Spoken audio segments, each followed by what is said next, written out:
La parabole du cep et des serments. Je suis le cep, vous êtes les serments. Celui qui demeure en moi, en qui je demeure, porte beaucoup de fruits, car sans moi, vous ne pouvez rien faire. Dans ce chapitre, Jésus décrit la relation essentielle entre lui et nous à travers l'image du cep et des serments. Il nous invite à demeurer en lui, à nous attacher à lui comme le serment au cep. Car c'est seulement ainsi que nous pouvons porter du fruit.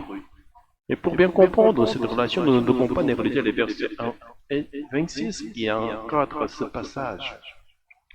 Dieu le Père le vigneron, je suis le vrai cep et mon Père est le vigneron. Dieu le Père est celui qui prend soin de toute la vigne. Jésus, en s'incarnant comme le cep véritable, se révèle comme le Fils de Dieu et en même temps manifeste l'amour du Père. En Jésus, l'amour du Père prend forme visible.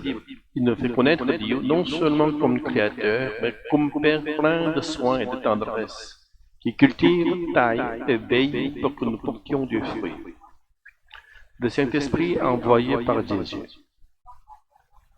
Quand viendra le Consolateur que je vous enverrai auprès du Père, l'Esprit de vérité qui vient du Père, il rendra témoignage de moi. Jésus nous promet l'envoi du Saint-Esprit, l'Esprit de vérité qui vient du Père.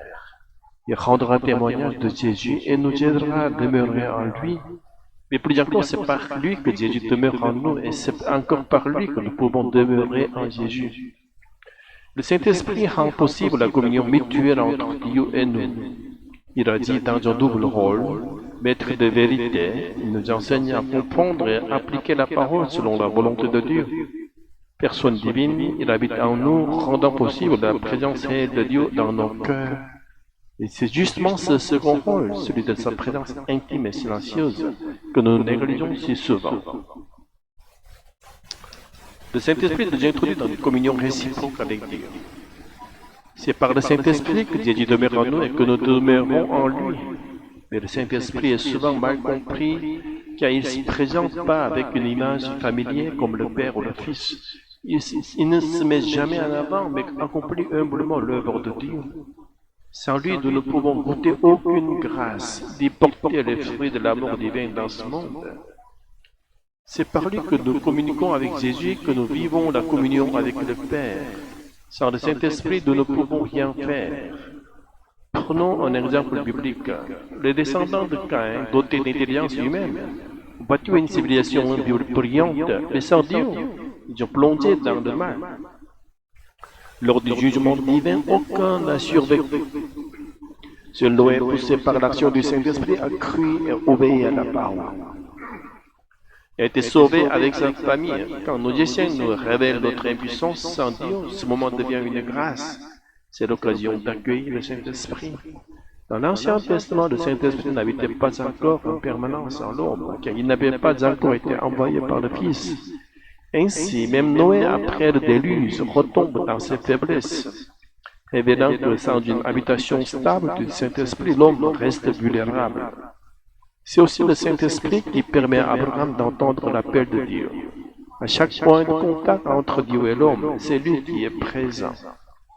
Bien qu'il soit l'Esprit, le Saint-Esprit rend le spirituel perceptible à notre chair. Il est Dieu lui-même, rendant le céleste accessible au terrestre. Le Saint-Esprit qui demeure éternellement avec nous. Aujourd'hui, nous vivons l'époque bénie où le Saint-Esprit nous a été envoyé par Jésus. C'est une grâce inouïe, mais beaucoup n'en sont pas conscients. Même parmi les croyants, le Saint-Esprit est souvent oublié. Il ne faut pas chercher à concevoir le Saint-Esprit comme une personne semblable à nous. C'est dans les Écritures, dans la parole de Dieu, qu'il se laisse trouver. Lorsque nous lisons la parole, le Saint-Esprit agit directement sur notre esprit. Et c'est à travers cette œuvre intérieure qu'il se révèle à nous, en nous donnant une compréhension spirituelle profonde et mystérieuse. Que nous ne contristions pas le Saint-Esprit, mais que nous lui offrions le trône de notre cœur. Même les épreuves de la vie deviennent un sentier de paradis, et que par nous, le parfum céleste du Saint-Esprit se répande dans le monde. C'est au nom de Jésus-Christ que nous prions. Alléluia. Amen.